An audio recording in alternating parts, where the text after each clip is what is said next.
ഈ തമിഴ്നാട്ടിലെ ഇലക്ഷൻ നമ്മളെ ഇലക്ഷൻ വ്യത്യാസം എന്തെങ്കിലും ഉണ്ടോ? വലിയ ബഹളം. ഇവിടുത്തെ ഇലക്ഷൻ തന്നെ നോക്കാം. ഇപ്പൊ പിണറായിയുടെ ഭരണം ഭയങ്കര ഭരണമാണ്. ഒരുപാട് സ്ഥലങ്ങൾ, ഒരുപാട് കാര്യങ്ങൾ ജനങ്ങൾക്ക് ചെയ്തിട്ടുണ്ട്. CPM പ്രവർത്തകനാണ്?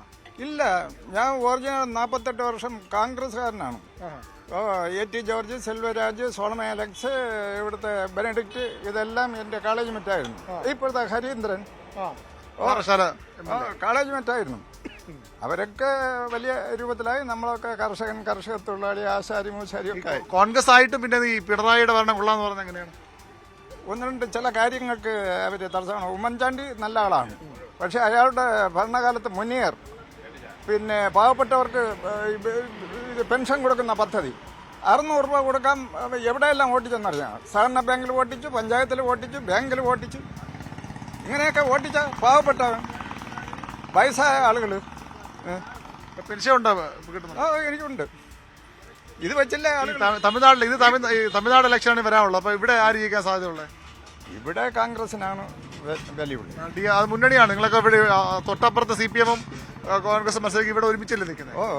അങ്ങനെ നിൽക്കുന്നു. കോൺഗ്രസ് ഇവിടെ ജയിക്കും. പക്ഷേ ഈ ഉദ്യോഗസ്ഥന്മാർക്ക് ഈ ശമ്പള വർധനമൊക്കെ തടഞ്ഞ് ഈ പാവപ്പെട്ട 62 ലക്ഷം ആളുകൾക്ക് 2000 രൂപ വെച്ച് എന്ത് ചെയ്യാൻ പറ്റും? മരുന്ന് വാങ്ങിക്കാൻ പറ്റുമോ? വേറെ എന്തെങ്കിലും രക്തപരിശോധന നടത്താൻ പറ്റുമോ? ഒന്നിനും കഴിയുന്നില്ല. ഇതൊരു 5000-10000 രൂപ ആക്കണം പെൻഷൻ. ഈ മന്ത്രിമാരുടെയൊക്കെ ആയിട്ട് 2.5 വർഷം ഇരുന്നിട്ട് അവൻ പെൻഷൻ വാങ്ങിക്കുന്നു, നേരത്തെ ഇരുന്ന ഉദ്യോഗത്തിന് പെൻഷൻ വാങ്ങിക്കുന്നു. ഇതൊക്കെ അന്യായമല്ലേ? കേരളത്തിൽ മാറ്റണം. ഇതൊക്കെ മാറ്റണം. ഞാൻ പറയുന്നത് മോഡി സ്റ്റൈൽ വരണമെന്നാണ്. പിണറായി ജയിക്കണം, മോഡി അവിടെ സ്റ്റേറ്റിൽ പിണറായി വരണം, സ്റ്റേറ്റിൽ പിണറായും അവിടെ മോദിയും വരണം, കേന്ദ്രത്തിൽ മോഡി വരണം. എത്രയോ റോഡുകൾ, എത്രയോ പാലങ്ങൾ, എത്രയോ റെയിൽവേകൾ.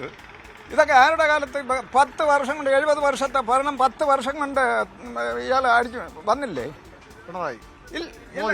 മോഡി അവരുടെ ലീഡർ. ഞാൻ കോൺഗ്രസ്സുകാരനായിരുന്നു, ഇപ്പോൾ കമ്മ്യൂണിസ്റ്റ്. പക്ഷേ കേന്ദ്രത്തിൽ ഉണ്ട് എല്ലാം നല്ല കാര്യമാണ്. 8 മണിക്കൂർ കോൺഗ്രസ്, 8 മണിക്കൂർ കമ്മ്യൂണിസ്റ്റ്, 8 മണിക്കൂർ BJP. അല്ല, എല്ലാം എപ്പോഴും ഒരുതരം നല്ലതെന്ന് പറയണം.